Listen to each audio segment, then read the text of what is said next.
pardon neli putot media long ke bang nang kok alam thela po no je Kelvin top bi ku ne dalali mo ni non media long neli phan ni jin no kaning ji do ko po si ni live mate media long nang ko ape mane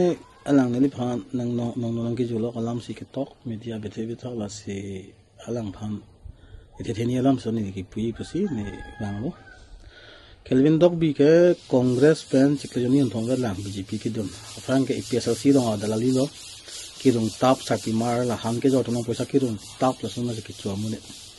la pen alang non BJP wang lo BJP wang data ke cheng ko joining one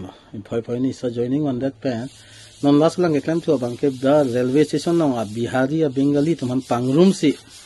PSLC pachekrong toisi hadak joining ke pon ha CM sar bang lo amasi hadak akethe ke ding CM sar long ke claim don ka chadab don to bang joining a program aphan wang lo amasa da lang lo Bihari Bengali to mang se amasi ha to aju sela nang tum ta PSLC ma Bihari Bengali tum ta pula mala Bihari Bengali to mang je than don lo ne tum ke PSLC kali ne tum ke BJP sita Kelvin tok bc ne tum aphan da PSLC na pachekrong toisi poisa cho hangdam nang pu bidi nangi PC ne tum ke wang pu je la sila dak penta alang ke claim Kelvin tok bi ke claim ke chok che nep check lo CM sar ko son tak si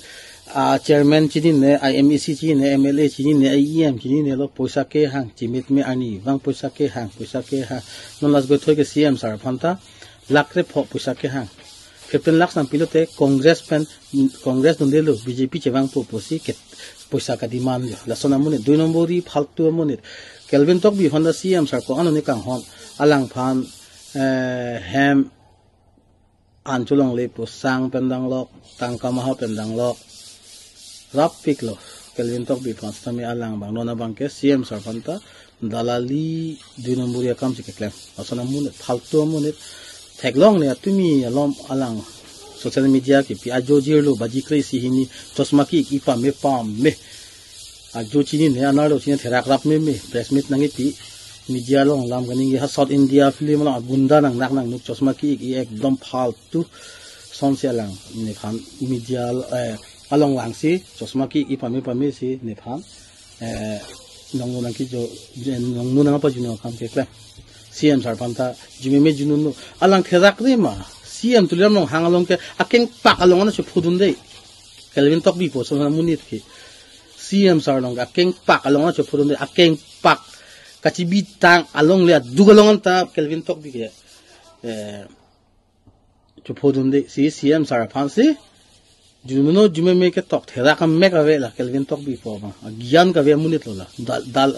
dalali poisa dalali 2 nombori sob do er lo la kahin no nai munit lo la so munit Kelvin tok bi po itum CM sar aning ke me alang chini ne ma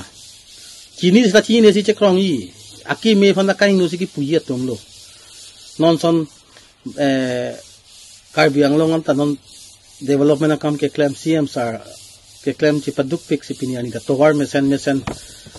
damlong lo theklong lo elita che chardun lav lo keso ki un e pendang lo non ha kachongdat dam sta Delhi puno ha Mumbai puno ha Kolkata puno kachongdat dam tum ke CM sar phan ne kachongdat ke dam lo ke CM sar phan than pon pe sita godona ke phode ta tu hadak thi dam lo ta tu aphan ke wan aphan ke CM sar si rabun piglo adet budi ke chewan ji aphan CM sar si dakpan tangka mahalo ji keso ki un e aphan kechelang aphan poisa sita me CM sar si lo ji dhorom ji pupe nim ji pupe itum CM sar aning me pik aning khula aning lake alang CM sar tulian no hamson to aning ke me munit ke kar biang long son CM ke man ji bang ta avelu CM son hot aning ke me amunit ke long le lo athem ne ke rap pa homan dhorom ji pupe Christmas hot ponon Christmas monduli tinalong sita me cake pusita me CM sar ronji e don men suri si pusita alang ronji non son ta munduli tinalong sita me gerja hem ki ma phan punon pastor office punon ki ma phan sita me CM sar rabdun bomlo pirun bomlo alang dhorom chi pupe krishna dhorom pu hala ke ongari pu chi pupe lake dhorom chi pupe thang chi pupe lake ka hon pa homan lasi itum CM sar ason amunit ke nitum di dam eto long delo lasi Kelvin tok bi son ke la media long ke post tab la kolom buipine siria ke air rong pan punang bit tap hat poisa pen meang nang bang tap nang bang phua ka mang klem pe de no Kelvin tok bi nalo athe mane nang lita chini lo kelmen tok bi nelita chini lo det ke ja atum alam kroi masi athe mane li tum Christian Bible long da ke tok do det ke ja tuma puthak athe mane Roman 13 along sian phara ning ye ver lo karbi alam pen abang putin ta det ke ja tum alam kroi masi pima arnam aning ke hang kalite badu ke ja abang plang un e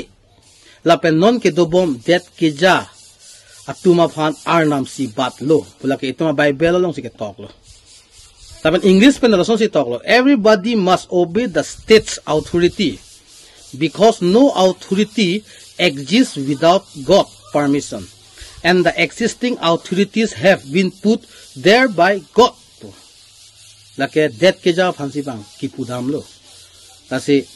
ilitum non ke bang yi 2026 election hose tame BJP party phansi claimon pa me na cherabun pa me na pape hai na la se itum kelvin tok bita nang la media sidia long la dam nang ne nang money power ave man power ave amunit nang thang ta ave la se nang la hui pen nang non mata CM sar king di tam pen dia cho hang dam lo te nang li phana nang dengji la ke ateme CM sar ke aning mi o ba la se ne